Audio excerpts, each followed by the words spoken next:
we decided today to do a pizza, and I'm going to do the LaVerne style pizza. I know there's Chicago, New York, St. Louis. Everybody's got their pizza. You got the California pizza. You got lots of pizzas, but there's only one pizza, and that's mine. And I haven't seen anybody do this style of pizza, so I'm going to just go ahead and do it. That's why I decided to do it. So I'm just using this Jiffy Mix, pizza mix to start with as a base. Jiffy pizza mix, very simple, very easy. And then what I do is I put some chia seeds in my crust because chia seeds have omega-3s. They are a DHA omega-3 fat, and I also like to have some garlic because it's a pizza, so why not have garlic? And so that's what I do with that. Stir it around a little bit.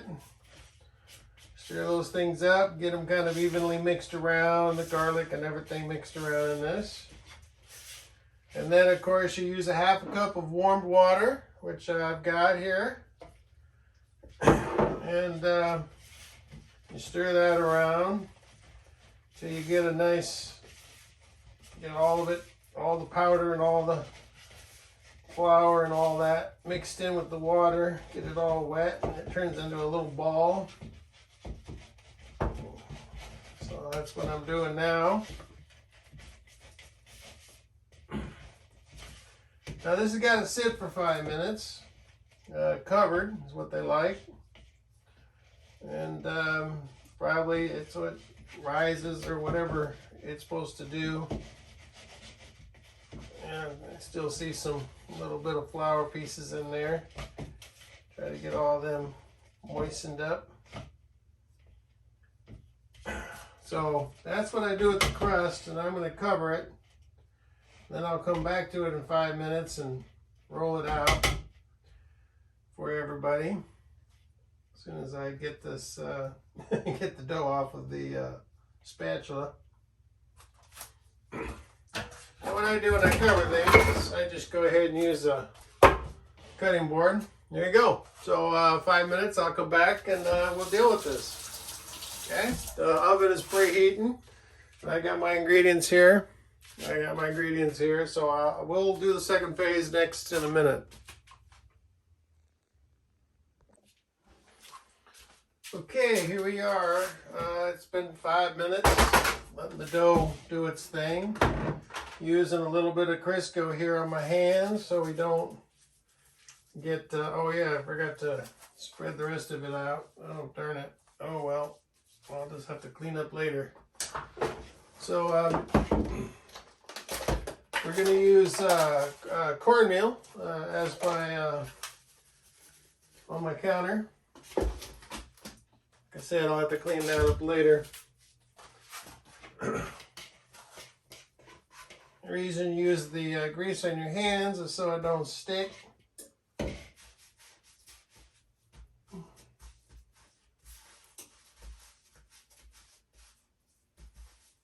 I'm using the cornmeal mainly because I heard it was a good thing to do to make the crust, to be able to have a little bit of cornmeal.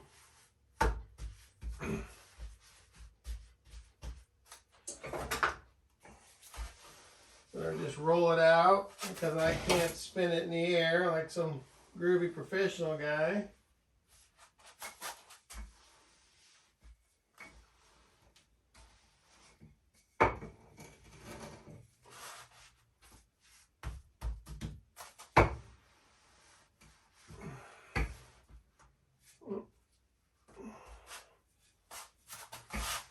Now I have a pretty big pan here, so this ends up kind of being a big pan situation. Now what I do is I use different types of oils generally, and in this particular one I'm going to use some olive oil on the pan.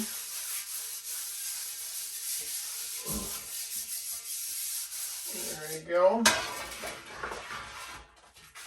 Now I got to pick up the crust. That's always a bit of a pain. Oh, look at that. I didn't really make it. Tore up. But, you know, it's dough, so it's spreadable. and patch up these little holes by squishing it out. Like I said, you know, this pan is a little big, so it ends up being a little bit thinner crust than a lot of places. And you'll see that's the chia seed.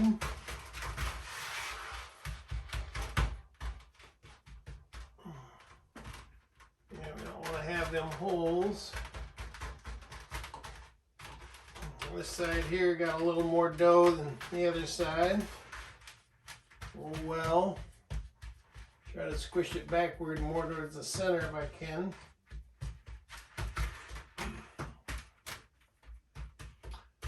Yeah, the center's a little thin on that, but you know, that's how it works out today.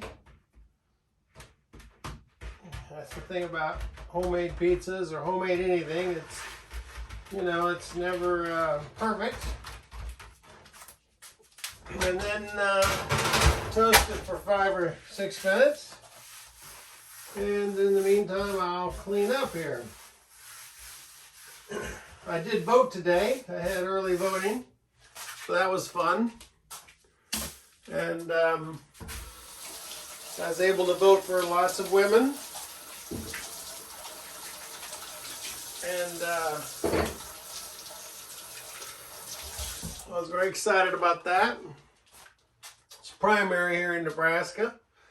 You know, we've got a bunch of Republican dudes running for governor, which I hope they don't win because, well, they're all racists, sexist. They want to get rid of your rights. They want to throw out your Constitution. They like to use words, you know, like critical race theory. Oh my God, how terrible critical race theory is when they don't even know what it means. And that it can't be taught. Well, what you're saying is that you don't want to teach the true history of the United States because, well, it's ugly. And it's not a very fun thing to have to tell kids that, you know, your country really wasn't founded by heroes. They were founded by slave owners and racists and, you know, and Jim Crow laws and all the rest. So it doesn't make any sense, you know, why we want to hurt each other, hurt ourselves, you know, because all these race laws and racism, you know, it hurts the racists more than it does the non-racists, because you want to pass laws that you don't want to teach things. Well, that means you're going to have a dumber electorate in the future. You want to pass laws to you know, jimmy rig the election, and most of those laws are being passed in Republican states where they have the majority of Republican voters. So that means if you make it harder to vote, then it's Republicans. It's going to be harder for Republicans to vote as well as Democrats. So the Republicans are passing laws to make it more difficult to vote in multiple states around the country. And in those states, the majority of voters are Republicans. So if you forget to sign on the back, or you forget to do whatever little loophole they've decided, numbers have to match based on when you registered. So some old Republican guy now who registered 50 years ago, you know, he may have moved several times, or he, you know, have a different number, or he doesn't understand because he's old and he's been voting one way for all these years. You're going to disenfranchise him, you know. And so these race laws always hurt the racists. Always hurts the white folks more than it hurts anybody else. You know, keeping folks from being able to access loans back in the day by redlining their communities created a group of people who were poor. And then in the 60s, we had to create, you know, a system in which we had to then take care of those folks and try to raise them up. And that just cost taxpayers money to then put in, quote, the welfare state. That's what I was trying to think of. So, well, that got created because we redlined. We didn't allow black folks to build wealth as we allowed the white folks to build wealth. If we would have allowed the black folks to build wealth after World War II by not redlining their communities, by giving them the GI Bill, the reason many black folks couldn't get the GI Bill was because Well, their neighborhoods were redlined by the banks, so the banks wouldn't loan them money. I don't know why you don't want people to build wealth. Well, I guess you wanted to be taxed for the welfare state in the future. And, and that's what happened. So it doesn't make any sense to me. Racism hurts everybody. And so it doesn't, whenever you pass a law against somebody, well, you can use it against the guy who passed the law. So it never made any sense. It still doesn't make any sense to me why we want to exclude people instead of include. I mean, most corporations are trying to create more diversity because they found out that, well, when you have more points of view on the subject, you get a better outcome, because things that are culturally in one group or the other isn't known by the other group. So when you're trying to have a corporation that's appealing to the mass amount of people, well, you want more people in there saying, hey, in my culture, we do this, and in this culture, we do that. So when you create a product or a service, you'll have those considerations involved. I mean, you'll consider those people. You'll consider those different cultural identities to be able to then market your products and services, hence making you wealthier. If you don't have diversity, it just limits your ability to market in different environments to make yourself even wealthier. I thought the reason you go to work every day is to try to make yourself wealthy. Doesn't make any sense to me why you wouldn't want more people to buy your goods and services, because you were able to understand the cultural differences between them. But, and it's funny, like when you don't want to teach like critical race theory, I mean, I know everything about my history and my background. We, came from the Germans. My mother's parents or my grandparents came here from Germany. They're educated. My mom, on my dad's side, it was my great-grandparents who came here from Germany. And we know the history, where they landed in Iowa and how long they lived and all the relatives and blah, blah, blah, blah. Well, I think black folks know their history too. So if you're not willing to teach accurate history, you're not willing to teach the black folk history and the Hispanic history and, the Japanese history and all the different cultural histories, well, those people are going to be the ones that are going to know their own history. And the only people who aren't going to know that history by not teaching it is the white folks. Is your white kids aren't going to know about the Japanese history and the black history and the Hispanic history, and they're the dummies in the room. They're the ones that don't know multiple languages. They're the ones that aren't going to get the jobs. So your own racism, trying to prevent people from learning the truth about the history of America, is only preventing your own children from getting a job in the future. Because in the future, corporations are going to want a more diverse workforce, because we're appealing to more people around the world with our goods and services. So, it never has made any sense to me at all why we want to exclude people or exclude knowledge or exclude people from voting, because it doesn't help anything. It hurts everybody. Yeah, that looks good.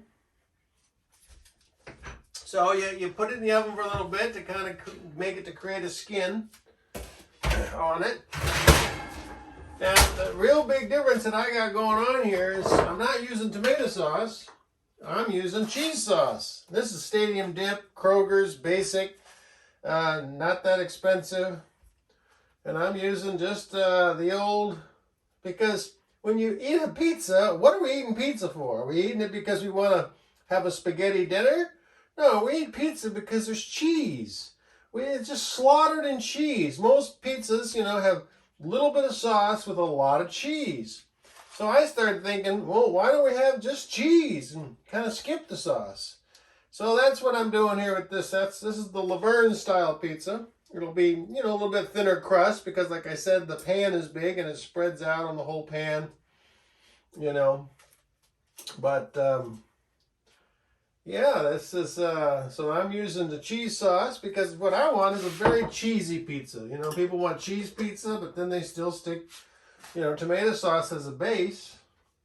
or they use the white Alfredo sauce. Like that's kind of considered a cheesy pizza. I'm suggesting that, you know, it's not. You know, this particular one, whoops, almost forgot, which I don't want to forget, which is, you know, oregano. I love oregano. I think oregano is awesome. And I still want my pizza to taste very cheesy. The cheese sauce is a medium, so it'll have a little bit of kick in it. And, you know, people say, oh, you need to use fresh herbs. Well, you know what? I suggest that, if, you know, you can't. They make spices and they dry out spices for a reason. And I'm not going to sit around and worry about if I have had fresh herbs or not. You know, I'm just not, okay? I mean, that's just not what I'm going to do. So this is going to be, I'm using just canned chicken because it's already pre-cooked. You know, spread it out nice. And because that's, I like a lot of things. I like a lot on my pizza, so I'll use the whole can because why not? Could save it for some chips or something, or for some crackers, you know, put it in mayo or something. But hey, I'm making a big old pizza. This will last me more than today. I'll have it for tomorrow too. Of course, I love mushrooms and I love a little bacon, so I use bacon bits. Like, why make a bunch of bacon? And when you have bacon bits, you know, because you just want the flavor of things. So that's my goal. It's just to get that. I love mushrooms, and so I'm going to use this whole can of mushrooms also, because I like a lot of stuff on my pizza.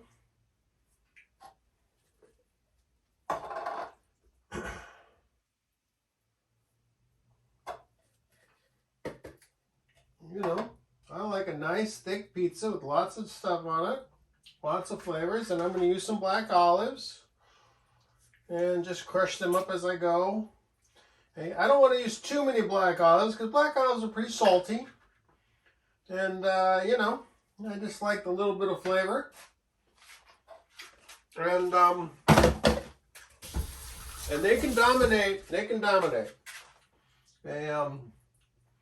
Black olives can definitely dominate a taste. So you just really want just the flavor of it. You're just pushing things to the side here. There you go. And then I take some parm. And now this isn't the only cheese. I will top it with mozzarella at the end of the day here. But okay, it's cool enough to pick out. But I'm going to toast this for another 5 minutes or 6 minutes or so, and then take it back out. And I'll be back and I'll top it with the mozzarella. I'll see you in a minute. 5 minutes or so.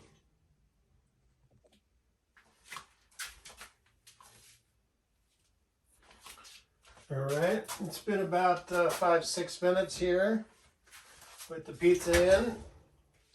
Oh, forget the steam always.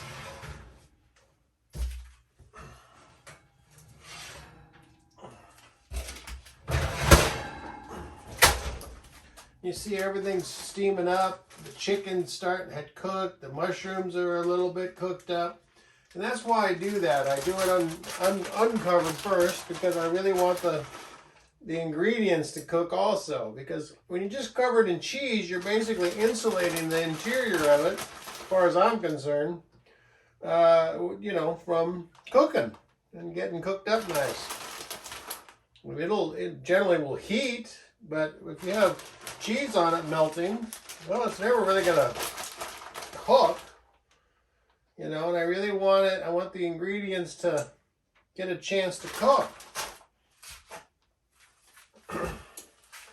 So the crust is starting to cook, and, you know, and of course we got to spin that a little bit.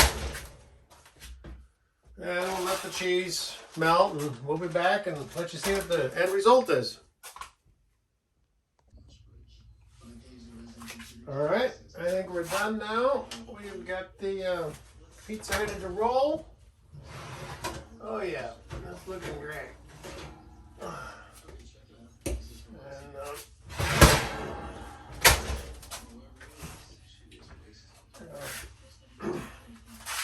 So there's the pizza. Very lovely, light, nicely toasted. Edge of the crust here isn't burnt, and I'm happy about that. So there you go. And I'm going to have to slice this and get with the program and start eating it. Yeah, that's got a strategy for this.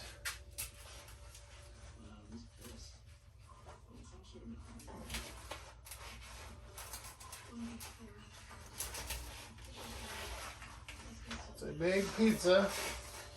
There we go. Slide it onto the old counter. Get out a nice big knife. I should let it cool, but on this video I'm going to go ahead and take a slice out of it.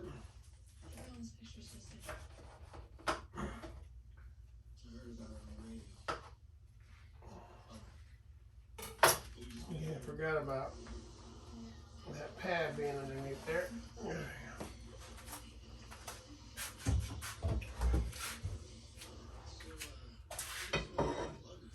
There's the slice of pizza. Let's taste it, because I always taste my food. Oh, what hot. Very nice. Very cheesy. The crust cooked well underneath. And there you go. And then you have dinner for a couple days. Thanks for watching. Have a good day. So there it is, the pizza. It's cold. There's the crust. I like cold pizza. I'm gonna have a cup of coffee here soon to go with my cold pizza. All right, here's my cold pizza. It's looking awesome. There's better lighting on me. Anyway, my hair was a little messed up because I had a stocking cap on. But yeah, homemade pizza, chia seeds, it's the bomb.